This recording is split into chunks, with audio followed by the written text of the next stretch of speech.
Olá pessoal, tudo bem com vocês? Eu sou o professor Pedro e hoje teremos mais uma aula de história. Galera, na aula passada nós conhecemos um pouco sobre como se organizavam os primeiros povoadores da América e sobre como os historiadores, podem escrever a história da América a partir de vestígios deixados por diferentes povos. Na aula de hoje, vamos conhecer mais sobre esses primeiros povoadores da América.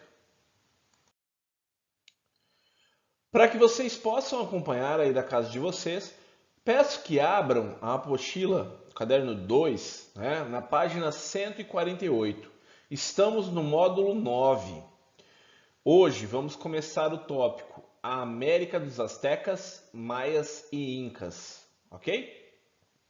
Bom, pessoal, hoje iremos conhecer a história dos povos que originalmente habitaram a América e constituíram, organizaram civilizações que eram compostas, organizadas de forma hierárquica. O que é hierárquica? Com uma hierarquia, com uma ordem de poder. Pessoal, podemos identificar semelhanças e também particularidades entre esses povos, ok? Podemos entender elementos que se perderam, mas também alguns traços e heranças culturais que permanecem até hoje. Os maias, por exemplo, que é o primeiro povo que a gente vai discutir, eles se organizavam em cidades independentes, então não tinham poder centralizado. Bom, o que a gente pode falar mais sobre os maias? Eles tinham tradições em comum e proximidades culturais. Esse povo estabelecia relações de rivalidade e de aliança com as cidades vizinhas, com os povos vizinhos, ok? Muitas vezes com a supremacia, ou seja, o poder maior de uma cidade sobre as demais. Observem a imagem ao lado, pessoal. Essas aqui são as ruínas de Tikal. Hoje, esse território está localizado na atual Guatemala, certo? Essa cidade exerceu entre os anos 800 a.C. e 200 a.C.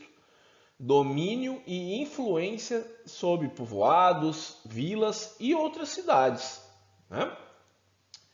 Pessoal, então Tikal é uma das cidades mais importantes dessa história dos maias, ok?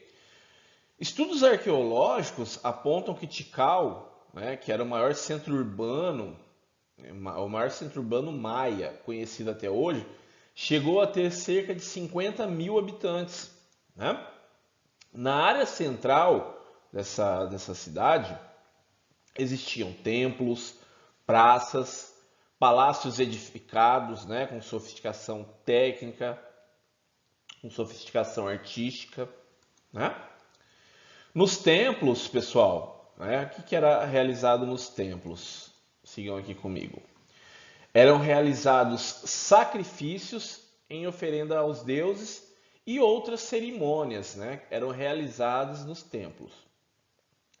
Nos arredores da cidade ficavam moradias e os essenciais reservatórios de água, que reduziam esse problema que existia para eles, da falta de recurso, desse recurso na região. Esses reservatórios, pessoal, podiam ser feitos nos buracos de pedreiras, eles captavam água da chuva, que eram distribuídos em períodos de seca, de escassez.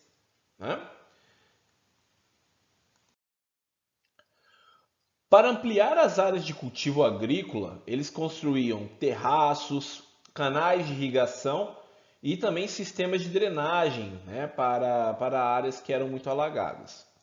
Eles praticavam a agricultura intensiva de espécies variadas.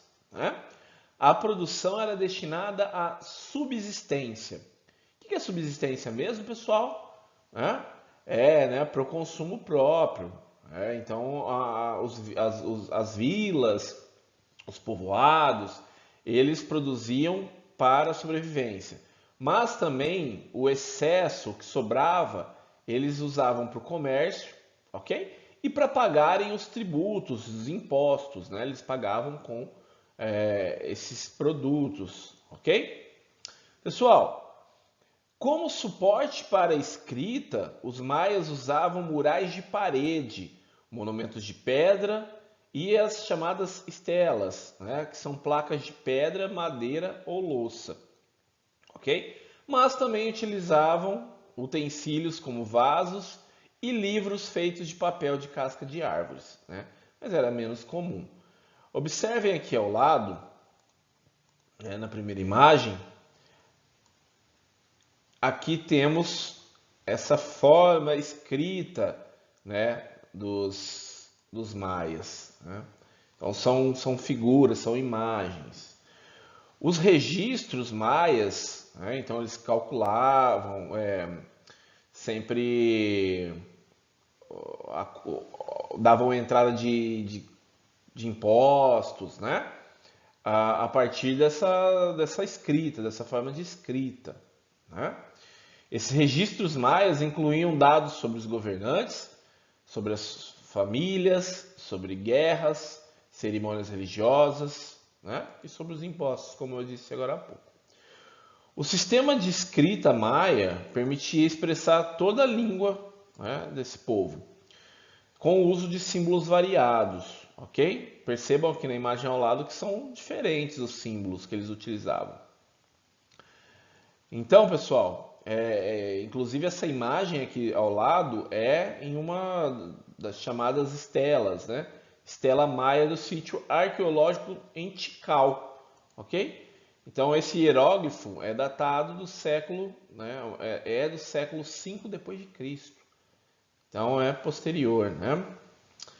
Bom, pessoal, o sistema numérico dos maias, né? Vocês podem acompanhar aqui no slide. Ele incluía o conhecimento do zero, né? O que possibilitou uma maior precisão nos cálculos.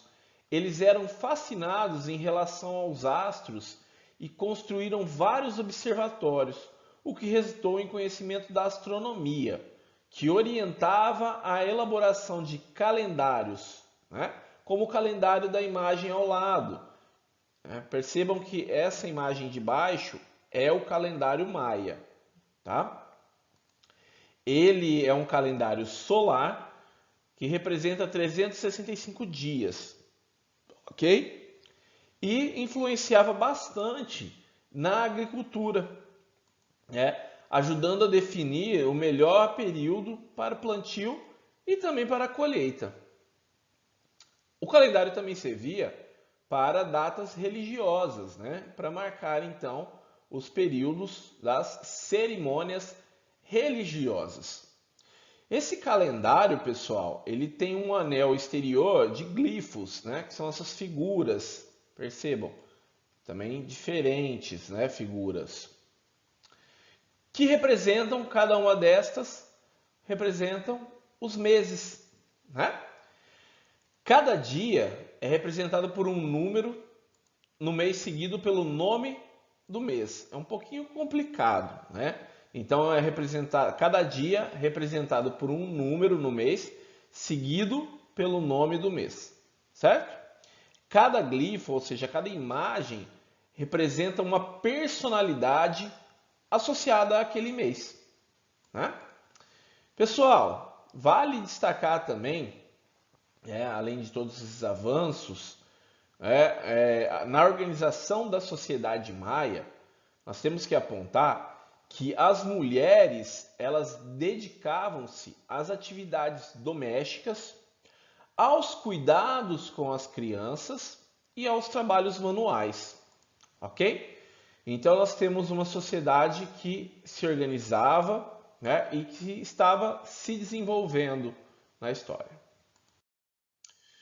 Bom, pessoal, analisem aqui comigo essa pirâmide social maia. O que é uma pirâmide social, né? Lembra que eu falei que é uma sociedade hierarquizada, ou seja, que tem uma hierarquia, né? Então, a gente pode pegar para representar essa sociedade uma pirâmide, ok? Na pirâmide, na parte de cima, então, vocês entendem que ela é mais estreita, ou seja, tem, né, uma quantidade menor de pessoas, e a base, ou seja, a parte inferior da pirâmide, ela é composta pela maior parte da sociedade, ok?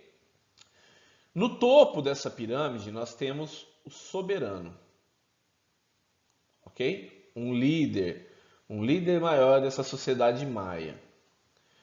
Aqui nós temos, abaixo dele, uma corte composta por guerreiros, sacerdotes e funcionários da administração, ok? Então eles eram os mais próximos desse soberano, né? Eles estavam próximos de uma realeza, né? Os sacerdotes eram muito importantes. Abaixo temos famílias de nobres, né? Que tinham mais poder em relação aos demais da sociedade. Percebam que é uma camada um pouco mais populosa, né? Abaixo, as duas últimas camadas da pirâmide social maia, nós temos artesãos, mercadores e camponeses, né? E por último, na última camada, né, com menos participação na sociedade, temos escravizados, que eram, no caso, como que eram os escravizados maias, né? É importante a gente saber.